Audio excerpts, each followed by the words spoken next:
Et bonjour à tous, c'est Debido-san. Alors j'espère que vous allez bien et que vous avez apprécié ma première vidéo sur comment fabriquer sa CNC.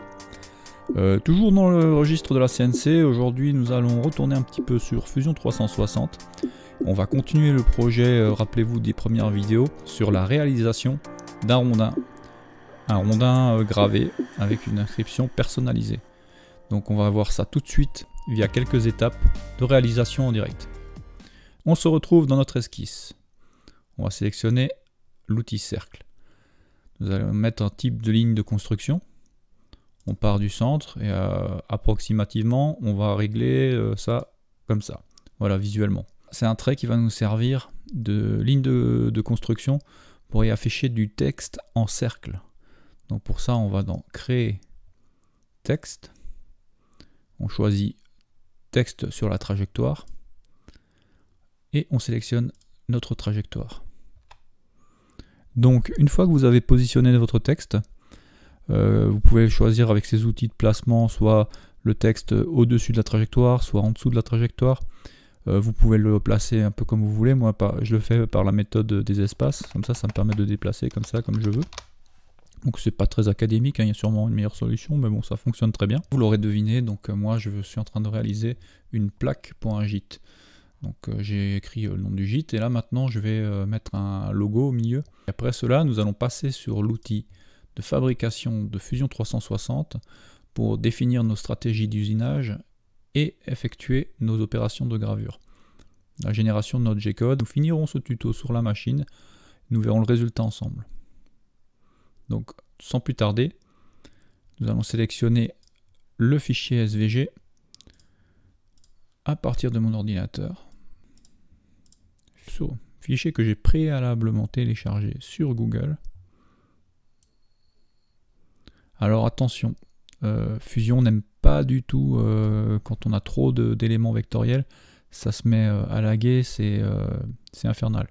Donc là on va voir ce que ça donne avec ce modèle. Là on va le réduire, on va le placer à peu près. Ok, ça a l'air de passer. Donc on termine l'esquisse. Là on voit bien un peu à quoi ça peut ressembler. Et puis on va sur l'outil CAM, donc fabriquer. Voilà, et là on va rajouter une opération gravée en creux.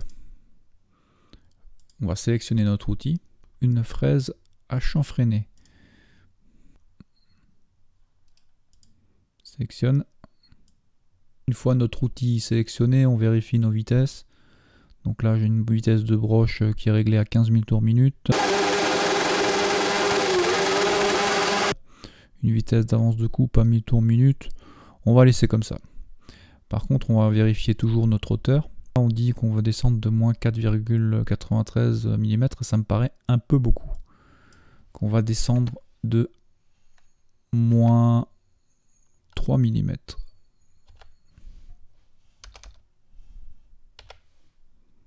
On valide. Mais sauf que je vais pas sélectionner le contour usiné, donc c'est pas malin. Oh, c'est ballot, hein, c'est ballot. Donc là, on va sélectionner ça, déjà dans un premier temps, et on valide. On peut regarder ce que ça donne.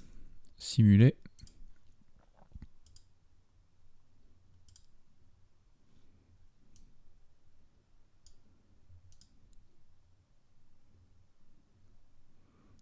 Ça a l'air de fonctionner correctement.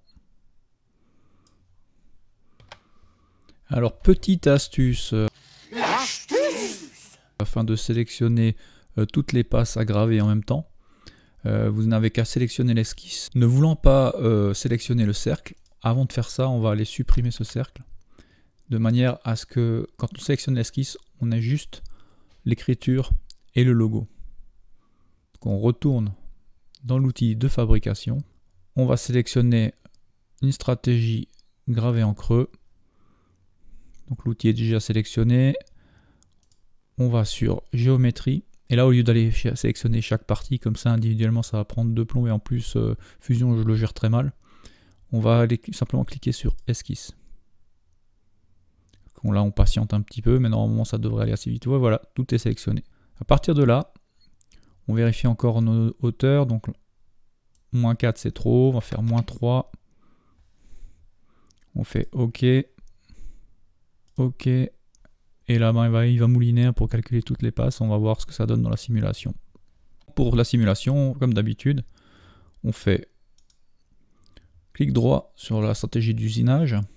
Et ensuite, on sélectionne simuler. On règle une vitesse. Et on fait play. Et on regarde un peu ce qui se passe. Donc est-ce qu'il va nous usiner toutes les parties sélectionnées? A priori, ça a l'air de le faire. Bon, il ne le fait pas forcément dans un ordre très logique, mais c'est peut-être logique pour lui, donc on va le laisser terminer son travail.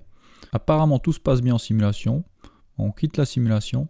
Comme je vous l'ai déjà montré dans une précédente vidéo, on va post-traiter cette stratégie d'usinage afin de générer notre G-code. Donc soit on le sélectionne ici et on fait post-traiter, ou alors on peut le faire là-haut directement. Donc là, je vais faire post-traiter. Apparemment, on voit il n'a toujours pas de post-processeur, il ne l'a pas gardé en mémoire. Donc on va le resélectionner et je fais post-processeur.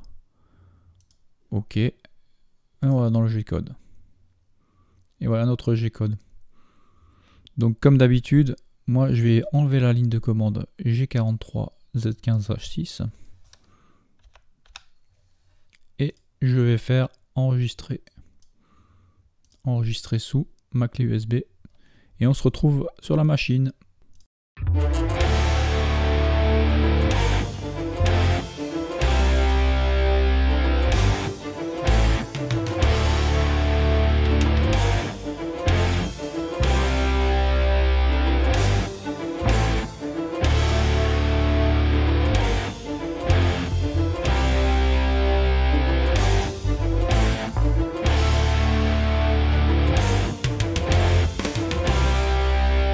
Une fois la pièce gravée, je commence par appliquer une couche de peinture. Je fais en sorte de bien remplir tous les reliefs, puis je passe à l'étape de ponçage. J'enlève toutes les traces noires. Ensuite, j'applique un mélange d'huile de lin et d'essence de térébenthine, et je finis avec une cire des antiquaires. L'effet rustique rend plutôt bien. Donc l'objectif est atteint.